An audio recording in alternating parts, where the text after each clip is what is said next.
Hello everyone and welcome back to my channel Knotty Threads. In case you're new here on my channel, do subscribe and do watch the video till the end, because in this video I'm going to share a very interesting pattern. And yes, this design has been one of the most requested designs, so please watch the video till the end. To work this design, I have already prepared two long bunches of silk thread in two different colors, and the total number of strands for each is 120.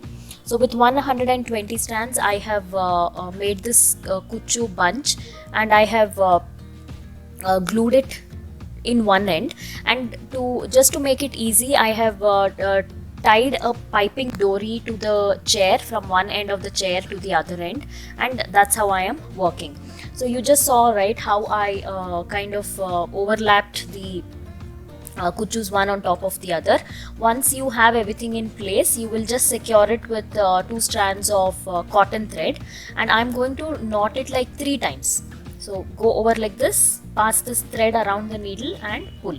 So this same step you will repeat it 3 times. This is the exact same thing we do with zari, so there's nothing different. And once you're done with that, just pass the needle like this through through the cotton thread, and then trim the cotton thread.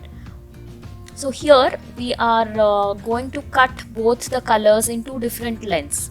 So the one you're seeing on the top will be shorter in length, and the one inside will be slightly longer in length. So what we'll do is we'll separate one color by one color and cut it to whatever length we want. So once we have the short one, we'll again cut the longer one with little bit extra length. So this is how the double colored kuchu is prepared. Now you will have to mark at what distance you want to place these kuchus onto the sari pallu, depending on the mark. Like, say for example, if you want it at 2 inches distance or 3 inches or 1.5 inch, once you keep the mark, you will have to count and decide how many pieces you need, and accordingly you will prepare so many number of pieces before you start stitching to the sari. Now once you have all these pieces ready, you can lay the sari flat like this, and on the mark you can start stitching these kuchus. So first you will have to add the cotton thread to the kuchu like this, attach it to the kuchu so that the knot is hidden, then place it on your mark. So on the pallu you would have made a mark, right? So just place it on that and then stitch it using the needle and cotton thread like this. You will have to stitch it good 4 to 5 times, because this is what holds the kuchu to the sari. So it's better to secure it by stitching it more number of times. So this step is pretty simple. Once we have the required number of kuchus, you will, in this second step, you will just keep stitching it to the pallu like this. So once you're done with 4 or 5 stitches, we will knot this on the reverse side. And make sure to use the matching color. Whichever color the pallu is, you will have to use the same cotton thread. If you are using a different colored cotton thread, then it will be visible and it won't look nice. So that's the reason it's best to use same color cotton thread. So knot it like 1 or 2 times like this, and then trim off the extra thread. So you can see how neatly both the colors are visible, that the top layer is shorter and the inside layer is slightly longer. So again, I have one more piece here, so I am going to stitch the exact same way. You can simply start like this. I have showed both the methods. In the first method, to hide the knot, I kind of fixed the knot to the kuchu and then I started stitching it onto the pallu. But in this method, I directly started. So either ways you can do it. It won't make much of a difference. So it's up to you. Stitch it again exactly like the previous one, good 4 to 5 times, and then we will knot it in the back side like this. So once we are done with this, you can already see on the left side I have started stitching sugar beads. So in this design you will require some small seed beads or sugar beads. You will need a good quantity. You can either use gold, or seed beads are also available in variety of colors of late. So whichever you feel goes well with your sari, you can use. And for this you will have to use a very thin needle, because sugar beads are very tiny and they don't pass through the regular needle or the hemming needle that we just use to fix the kuchu.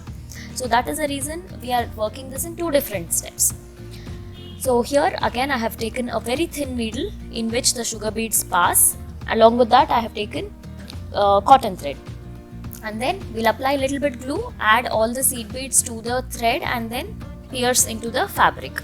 So you'll have to make sure all the kuchu above the whatever we have tied, right, the top part of the kuchu is covered with seed beads like this. Again, add whatever number of seed beads are required to reach from one end to the other end of the tassel, and then apply glue in every step. Very little glue, don't apply too much glue. The reason we are using glue here is so that the seed beads stay in place and it looks neat, otherwise it keeps moving up and down and it doesn't give a very good finish, and it becomes easy to work as well if you are using glue. So each and every time maybe the number of seed beads required might change, so accordingly you can decide the number. So this step is very simple. All you have to do is keep inserting the seed beads and then add it in the thread and go into the fabric. So you will continue this until you end up covering all the remaining part. So keep going one by one. A very simple step actually, and like I already mentioned, if you are having a silver zari, you can use silver colored beads, or if the sari is too colorful, you can use any colored beads. So choice of material is totally up to you, and whenever you're working with glue, make sure you work very carefully because excess glue might leave a stain. So make sure you don't stain the sari while doing this. So as and how you proceed, if you notice, the amount of beads required would reduce and it neatly forms a dome kind of a shape. So it's not, I wouldn't say it's a very easy and quick task. It definitely takes time because we'll have to prepare the thread bunch and then prepare all these kuchus like double color, stitch them to the sari, and only then move to this final step of adding seed beads. So all this is a time taking process, so you cannot expect it to be done within no time. So definitely it takes time, and you will need good amount of seed beads because for every kuchu we are adding around 7 to 8 lines. So 7 to 8 times is what we are adding. So definitely make sure you have good amount of seed beads. So that's how you will continue. Once we are done covering the complete tassel, we will again knot it on the back side just like how we knotted earlier. So with that, this design is complete. If the sari has more colors, like say if the sari has 4 colors, you can alternate. For the first kuchu you can use color A and B, and then you can use the color C and D. So that way you can alternate. So there is no rule when it comes to the color combination and the choice of material. So in the end, this is how it looks. We have worked 2 different saris of the same design, and this is the final outcome.